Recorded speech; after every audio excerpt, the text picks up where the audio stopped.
এই দেখো এখানে পানির 24টা বোতল আছে। সন্ধ্যার আগে তোমাদেরকে পানিগুলো বিক্রি করতে হবে। যদি বিক্রি করতে না পারো তাহলে খবর আছে সাহেব, আমার তো হাতে ব্যথা, আমি এত কিছু জানি না, তাড়াতাড়ি গিয়ে বিক্রি কর যা। এই নাও বিক্রি করে আসো, চেষ্টা করবো সাহেব। ঠান্ডা ঠান্ডা পানি নিয়ে নিন, ঠান্ডা ঠান্ডা পানি। আরে না আমার লাগবে না। আরে ভাই ঠান্ডা ঠান্ডা পানি নিয়ে নিন।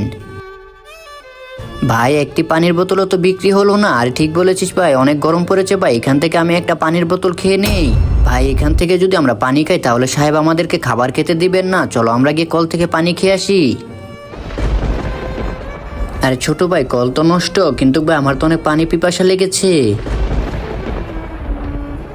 পানি লাগবে, পানি, ঠান্ডা ঠান্ডা পানি, একদম ঠান্ডা ঠান্ডা পানি। আর ঢাকা বরিশাল তাড়াতাড়ি এদিকে আসুন ভাই, আপনার পানি লাগবে। আর ছোট ভাই আমাকে এক বোতল পানি দিয়ে দাও। আরে তোরা সাহেব কি হয়েছে? আরে তোরা তো কল থেকে পানি ভরে তারপরে বিক্রি করিস। আর না সাহেব আমরা এরকম করি না। আর আমি নিজের চোখে দেখেছিস তোদেরকে, মিথ্যা বলবি না। আরে না সাহেব আমরা এরকম করি না, বিশ্বাস করুন। মিথ্যা বলছিস, চলে যা এখান থেকে।